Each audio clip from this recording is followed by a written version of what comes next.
Hey guys, happy week 4, I hope. We're halfway through. I'm very excited. Just kind of catch up on a couple of things. Was flashback to when I had to do the inspections. We got an overall 98% for the building in our inspection, so that was super awesome. And then I specifically asked about the safety data sheet book that I had worked very, very hard on, and found out that we got a perfect score on that. So I definitely was patting myself on the back and jumping up and cheering for joy, to just see what hard work really does pay off, even if it's something so tedious as that. A lot of the things that my social worker and I discussed this past week and last week, a little bit of last week, was conflict resolution. And at 4 and 5 years old, you're like, well, what conflict can they really have? But it's more so helping them and teaching them how to deal with situations that they're in the sense of, so for example, like sometimes the kids are getting angry about something, or not understanding what's happening right now. And so a lot of times we ask them, like, we'll ask them and we'll say, so why do you feel angry right now? Like, what is making you angry? And have them verbalize what it is that's making them angry. Or if they're having an issue with another kid, we talk about, well, what are they doing that's making you feel this way? And could you go tell them, what's the appropriate way to tell them, to ask them to stop, or say you don't like it when they do that and to please stop, and then hopefully that resolves it. And in these cases, because they're so young and they get over things pretty fast, it usually works by saying, hey, Billy, I don't like that you pushed me that way.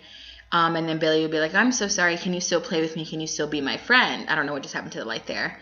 And so those are just, little conflict resolution things that we deal with on a regular. Sometimes they're escalated, obviously, but that's usually the roundabout area that they go to, especially for a 4 and 5 year old. So obviously this week we're talking about ending with clients, and because of the situation that I'm in, where I'm with a group of children in the classroom, I don't necessarily do one-on-one with a client in that way.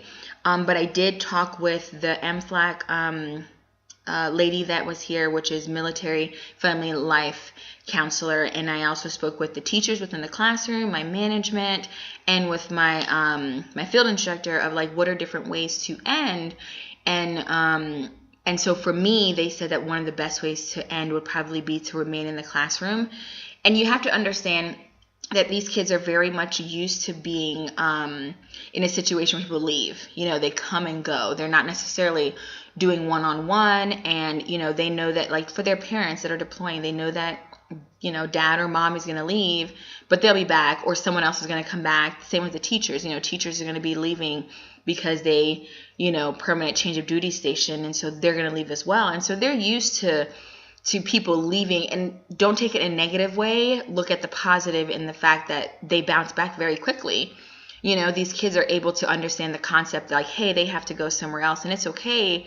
It's not because of them or that they've done something wrong. It's because it's their job, and so they're just moving on to another person, but someone else will come. And so for me, what I'll be doing is staying in the classroom the whole time, and just, a day or two before the end of the program or the internship, I will basically tell them, like, hey, Miss Mo's not going to be here anymore. How does that make you feel? Kind of like do like a discussion with them, and basically just say my goodbyes to them on the very last day. But like I said, these kids bounce back, and they know what that means. They may see them again, 5 years down the road, and they're okay with that. But it was just interesting seeing how everyone wanted to do ending with clients. So everybody had a different scenario on what would work, what could work, and what have worked in their past when it comes to ending with clients. And so it was really cool to get a consensus of different views from the people that I work with on a daily. So I think that's it. All right, well, see you next week.